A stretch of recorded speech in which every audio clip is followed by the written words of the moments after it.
statement. They actually emailed it to me to let the world know and let Ghanaians know. From Agyapong's camp said, we know you are the only person, even though you have your own issues with us, you are the only person who can break it down for Ghanaians to understand what is happening in our party. I am the real deal. Onyanko Ponti, I am the real deal. And Nintina Wontumi nye de meye no. Mame chom bibi Agyapong mo asende me letter. Mame kan Agyapong ni campaign team no. Omo letter eye den omo asende e de abreme. Omo se men kan na eye Ghana fo nyina ehun. Now letter ni Momo boda munim de ekọ. Ana mo yam sre. Letter ni me be say obi try bibi keke enhwe. Obi try say obey show Monday through to Friday. 1 month pe obe dabontene. Monday through to Friday. Obi try say obey show America Ghana ni obey show America Monday through to Friday 4 hours a day or just 3 hours a day.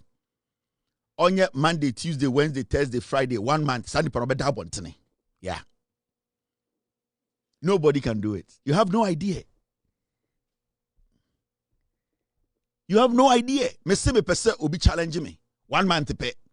Monday, Tuesday, Wednesday, Thursday, Friday, 4 hours a day or 3 hours a day. Now on your show, 3 hours a day, Monday through to Friday, 1 month pe. Nobody, no Ghanaian in America can do it. No Ghanaian. No Ghanaian. I am saying this on authority. Nobody. Menka recorded show, live show.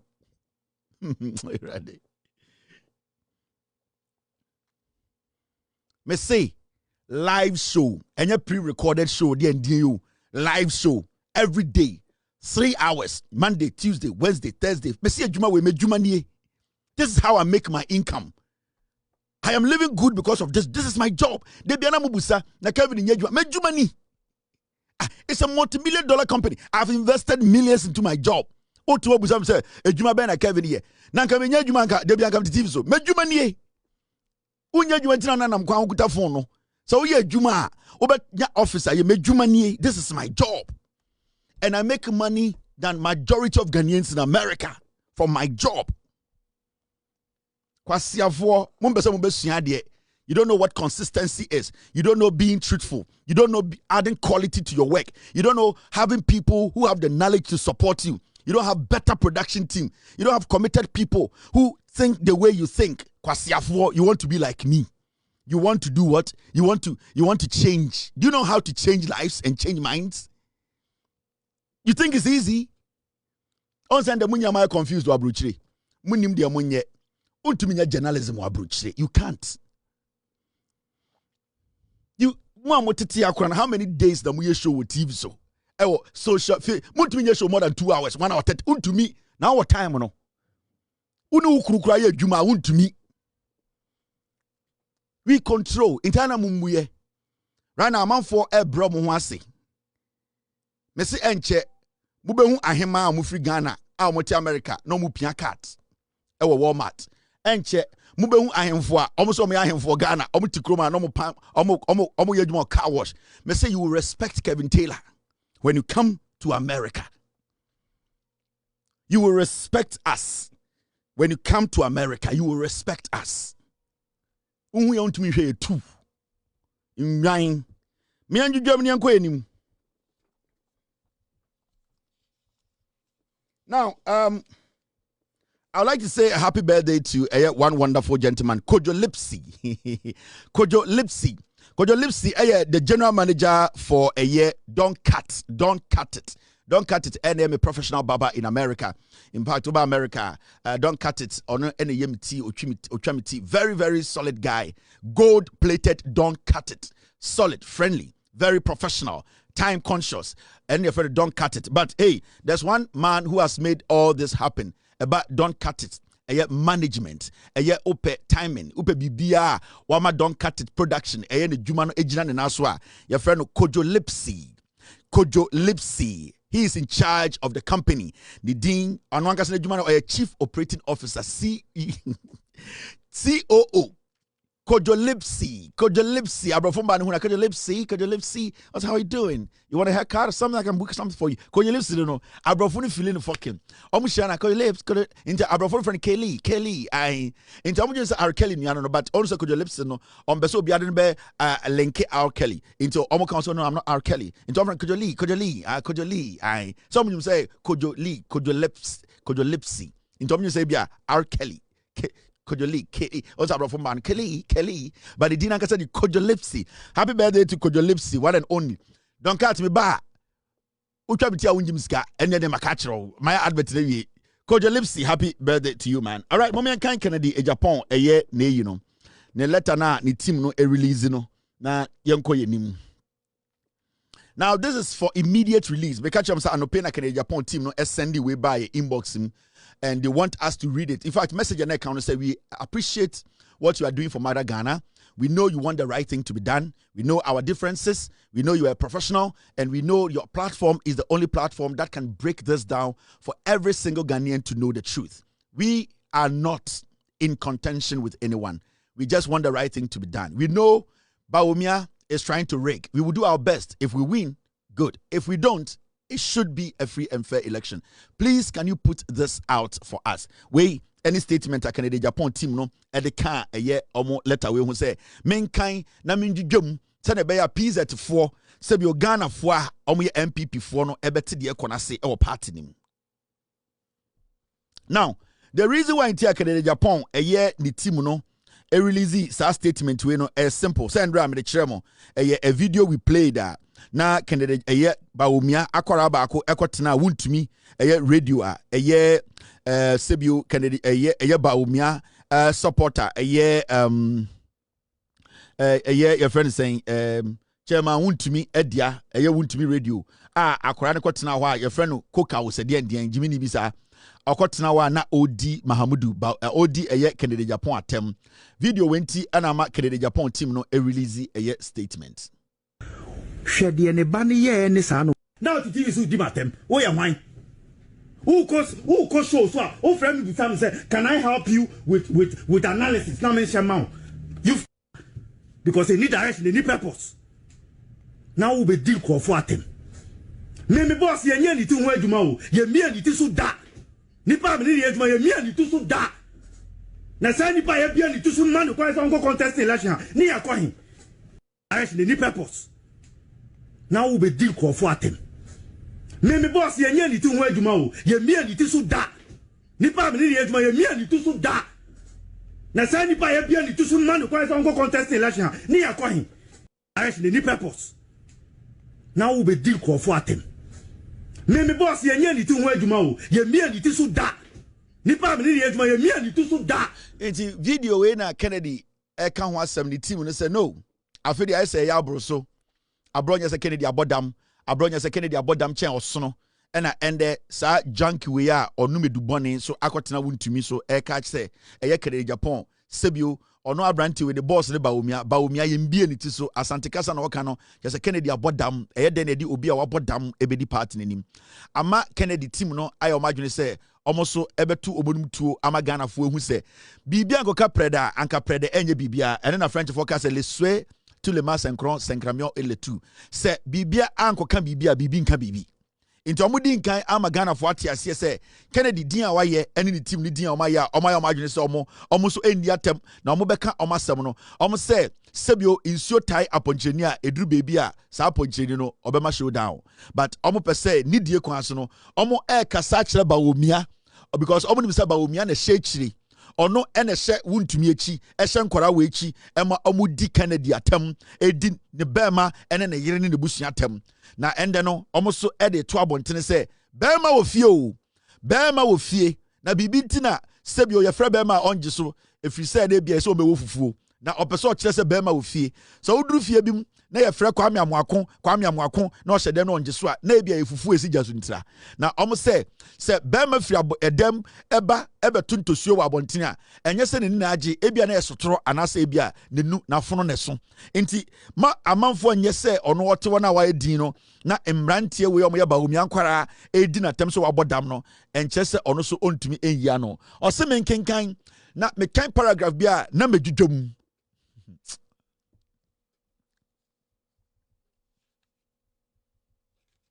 Yasi be ma pia bontene na so betunto su a enya nkwanda na yasumbo nti Kennedy se oka na momyan kinkan Kennedy brofo no a ne team no ede ba ye nipa ne nsa shakrata we ase no ye frɛ no eye Kweku Amo Date Esquire broni just oye lawyer ni communications director Ken Ohine Japan campaign the phone number ne 020-296-7944 patriotism honesty and discipline. Kennedy said the campaign team no omo logo omo motto no Kennedy na be patriotic wa be discipline honest Kennedy BBT o Kennedy I 1 million gu yem why constipated over payo abronye na no se ponkwa yase. Now for immediate release Thursday 2nd October 2025 Canada Japan team ni release letter we ende ewie ya na omo yi sa letter we omo email ba ko bre be say menkenkan na menjudwam ema PZ4 ene Ghana fo nyina enhu de eko Kennedy na no asem nie asem no ana kasa ana letter de ba abonten no ni tripo no enie say Ken Ohine Japan campaign issues stern warning to Dr. Bawumia's camp over caucus insult. Say Canada Japan sebio ne campaign team no edi den asem anase sebio warning ano ding emu gina wa ejina so mosi ni bibi edi ama Bawumia so onfama ne nkwara no titru abranti a onum koke na efre koka ensem a okoka no Wontumi TV ne so moma yenkan krata no de ewo mankasa.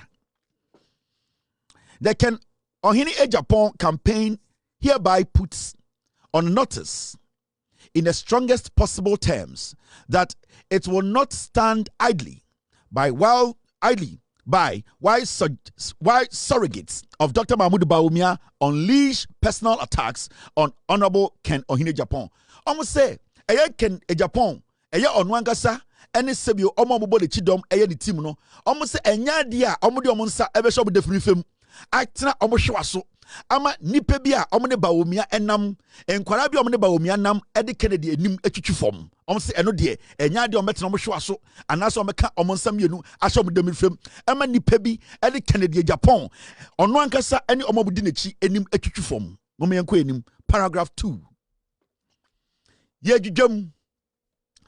Our campaign has consistently focused on ideas, vision and principle. We have not resorted to personal vilification. Yet, in a recent and widely circulated video on Wontumi television, one Kweku Osei Kranche Asiedu, popularly known as Koka, a well-known loyalist of Dr. Mahmoud Bawumia, launched vicious and unprovoked attacks on the person of Honorable Ken Ohine Japan. Say, no one can be shame. Di omunam and omobontoa omode omonsem eto delegate fo anim eka ensempa de eda omakoma so ene omani so de amri tumi ma omo a omode beye aboa party ne Ghana no enna omokote se eye Mahmoud Bawumia abrantie bi odi nechi a ye friend Koka omunim se ono de onum edubone abrantie na kotena chema Wontumi a ono so ka Bawumia team no ho ni radio so e de Canada Japan akotena TV no so sebio sopano di na tane ye twa ntampoa sebi oto yampia di ne be ma atam di ne be kase Canada Japan ye nipa bi a onim nyansa na adwini bom na ono oye Bawumia echidini no eye Koka no o se Bawumia de sebi o na adwini mbom na Kennedy abodam eno ena omo kase eye ade omo ti ya omo di akoma sebi o hyew ena eyi sa abrante na oye adwuma ema Mahmoud Bawumia no ano. Paragraph 3. See, it is therefore both astonishing and hypocritical for any of Dr. Mahmoud Bawumia's followers to portray him as a peaceful person, while his camp tolerates and benefits from intimidation, bullying, and abusive rhetoric. Almost say,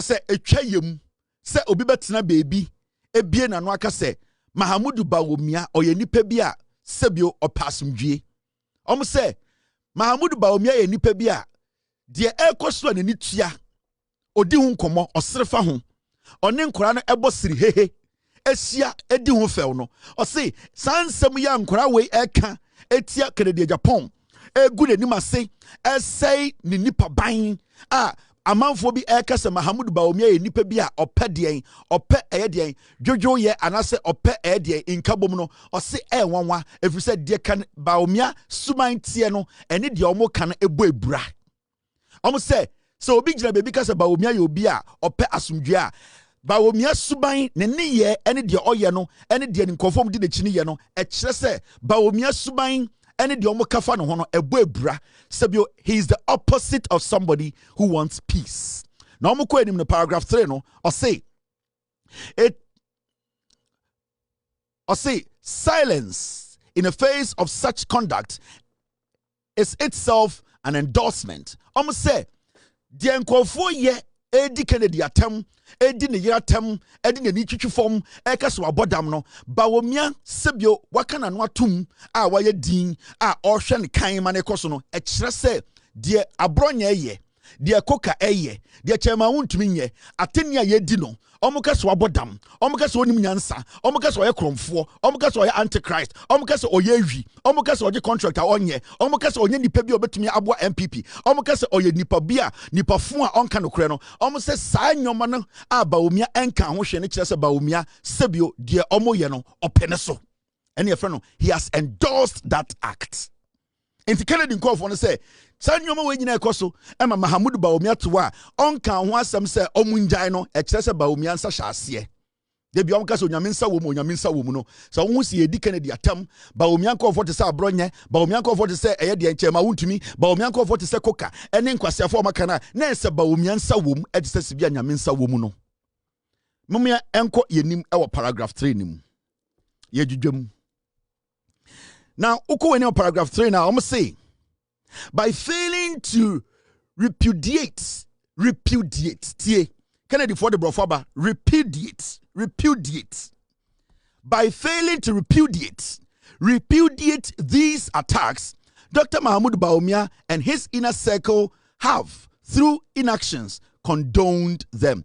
I'm going to say, Bawumia ni epu ne to ene ye friend repudiate ye friend no repudiate ye say Bawumia wo sa nyoma we nyina we ni asa epu ne to a we yin frama sa de onte no eno kire pefe se Bawumia ne omo amudi nechi omo mutu ne fo ne yire de busuafo omo ne ne campaign no e kire se omo ye nipa bi a omo ehye kire na san kwase asem we ekoso of Ghana nti omo say eye de repudiate kire se we puto eyuto ata ayet said the ekoso untim fremana ebon no eno no mo de sa abrofo no be show aye fresh abrofo de repudiate Bawumia epu ne to ata te said the nkwara ne ye no ono onte ye enso oka ho na omota ema edem ho aye sumkum ye dwudwam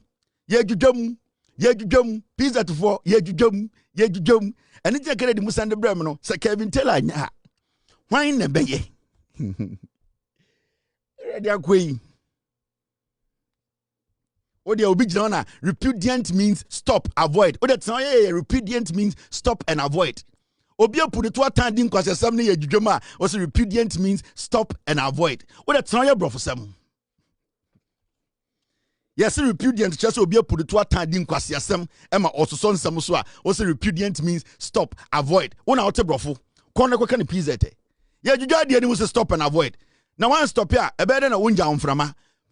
I say stop him from a jaboni now, Bawumia agent, or jump from a bonnie, and way you need to say you own him the echo. You stop, you avoid, repudiate, the same context.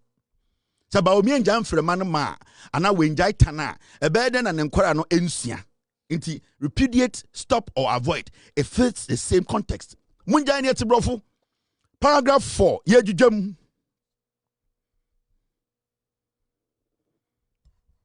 Now, uko we not say, let there be no ambiguity. Erade. Or say, let there be no ambiguity. Let there be no ambiguity. The Ken Ohini Agyapong camp knows too much to allow reckless defamation to go unwarned, unanswered. Or say, let there be no ambiguity. Almost say, Memo bi anya na adwene say, Sebio wanum kotomoja. Memo bia anya na adwene se sebio kede Agyapong abodwe bu aguma na yese ontumi nwe bese.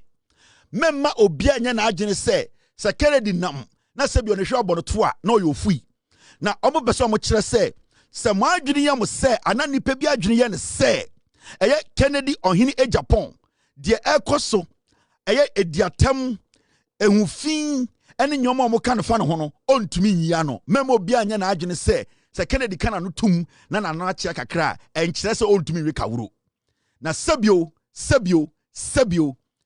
onsasima yetumi dijawo ena edum mbre bi so onsasima yendi njawo nti omo di nkaka let there be no ambiguity. Kennedy nkofo ne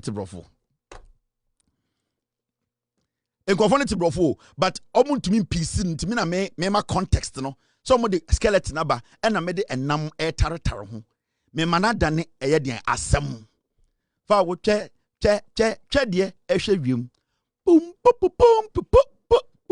Mommy and now, okay, paragraph 4 now, or say, let there be no ambiguity. The Ken Ohini Agyapong camp knows too much to allow reckless defamation to go unanswered. We respectfully, or say, Yane can campaign team no, any dear so, and not any dear kwaso. We respectfully, yet you boo kwaso. We respectfully, or call anymore say, we respectfully. But firmly, or see, yet your book so then so ye jina ho pimpin, pinti, and I ye jina ya nine so pampi, and I say ye jina ho tintim. Or see, we respectfully but firmly advise Dr. Mahamudu Bawumia's camp to call their surrogates to order. Almost say, Omu de ni die kwaso, and then omu can last one actually Bawumia. Omu de ni die kwaso, and so omu de omu ne siwo. Catcher Mahamudu Bawumia say. So Kona French folk arrive departure. They say Yaba near Bekono Brofo. Almost say Omudi need so for the last time. Kede Japan in the team say Omudi a need dear kwaso. But Omudamune siwo pampi. Almost Bawumia say. Sanem wana will release your more Omudi Kende Japan and in the Chiba for and in the Bushia terminal. Almost say Omudi need dear kwaso. Mahamudu Bawumia enen Kwara no nkasa na omuntwaso. Into such statement we it's a caution to Bawumia. Omo Bawumia koko e wo ni die kwaso. Because Kennedy nikas oye de Bawumia ye ni bia party ni bebo to ansa na 2028 aba. Omo say omo di ni die. Omo say respectfully. Omo say omo di ni die e ma Bawumia e na omo man ni die kwaso. Mahamudu Bawumia ne nkrama ne nkasa. Enye sa adanko bedane lefty. Now omo ko no paragraph 4 no omo say if they choose instead to drag this campaign into the gutters of personal vilification, personal vilification, Dombane say, they will awaken consequences they will come to regret. Mamen Sarfo Salani Bim. I'ma say, if they choose, or Sister Kennedy, say Bawumia enkwara omudi na chi. Say omuye omadwene say if they choose instead to drag the campaign into gutters of personal vilification. Or see, omudia omotu Bawumia na chirifo no fo. Na say omuye omadwene, omusi omadwene pi. So omuye omadwene say sa campaign ya ono Kennedy ne nkofo ya omadwene say omu niatem omo beka omo asem omo ngo bi hufin o se Bawumia nkwara no ene Bawumia na nkasa ye na adwene se omo pese omo si omo adwene pi na omo gu nanim ase ema campaign ya tan na omo twe campaign ase egu obi anim ase a omo se one day the monkey will rise. Omo se adwene ne beti chain na adwene chi chain na obi ani wo beda e wodwom ha. I'm say my first statement in BM. I say if they choose to instead drag this campaign into the gutters of personal vilification, they will awaken consequences they will come to regret. I'm say some koso so pene so da ho so eye o madwene say campaign we betwea fofom begu ni pen mase bedi Kennedy atam sene kwasea sene aboa bekeso antichrist begu ni nimu ase egu ni ho fin asai ni nipa di omachi a say sebio kotra mansa de ne won sensan na otonsuo ma na opia sensan ne de da ho wo ho na ade na benya no ntumi manenda o de babrofuma they will sleep and they will sleep no more. They will murder sleep. Kennedy say Bawumia ne Kwara a omudi na tem no so omuchi omadwe pi say omunchi omo mfiri saa nyoma no ho a omo beden omo beku owuo na saa owuo no omo beku no enya de omo beda biem. They will murder sleep. They will kill omo beku enikum enna. Almost say they will murder sleep, they will sleep no more. The consequences will be crazy and dire. Kennedy atune numu tuo.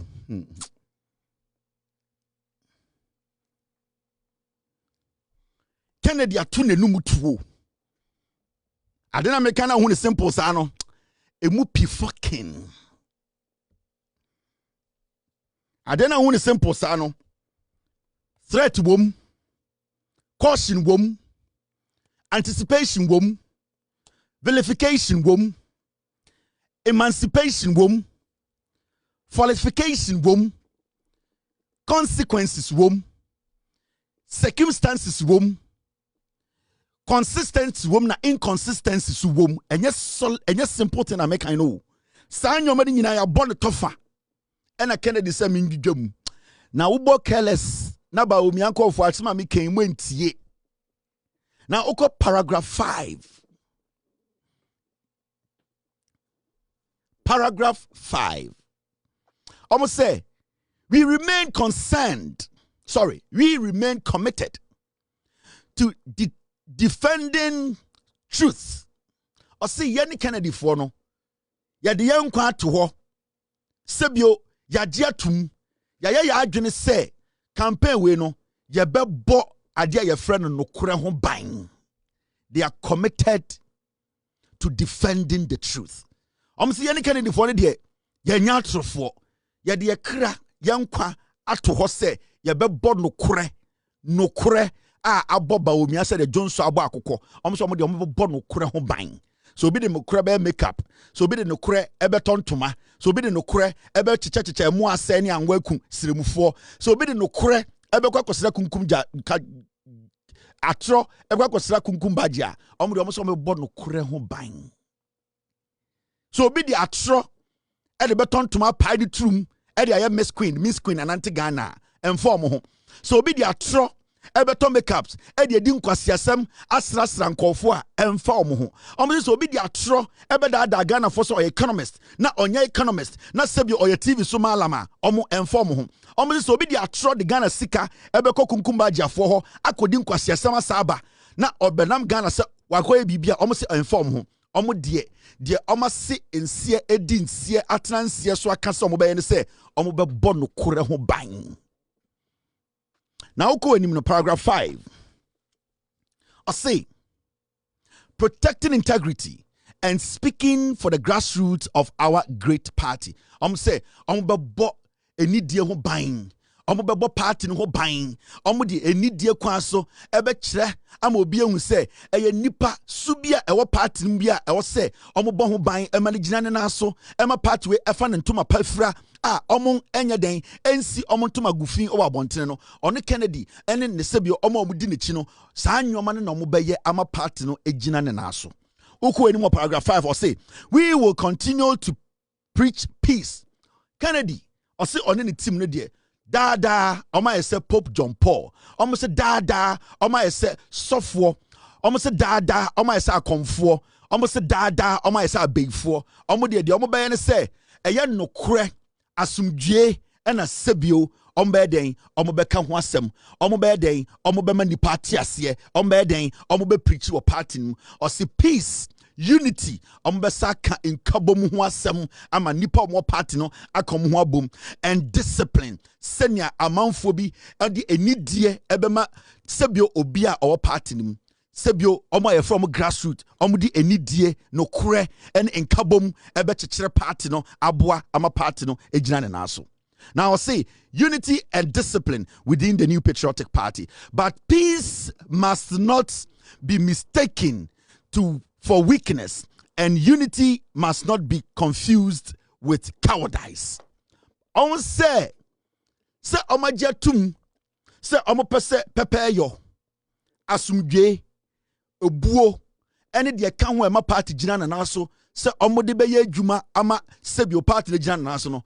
E wo se Bawumia ne nkofo no te ase se omuntumi mfa omo sebio omakoma pa omo sebio omo gidi omo party nim sebio ebu a omo di bumo party no mema omo adwene nyom se erade munim Kennedy ohun minipa no o se mama Bawumia ne nkwara ne nya omo adwene se because omo ayese Yesu Kristo, because omo di asempa, because yedi omo tema omo ndibi, because omo di omo yere no atema omo ndibi, because omo di omo anim etwitwifo omo nkahwe no mema Bawumia ene nemkofo ndwene se omo so omo bema ebrea na bibi bia omo ntumi fa nhyem ma mingigam Kennedy Agyapong ne team na ka kire Bawumia se sebio di omo yema party na fa ne ntuma pefra a omo di omo atam a omo keka nsam kire omo a omo bubu nduegu omo asum ayese de ekoso no omo nteye no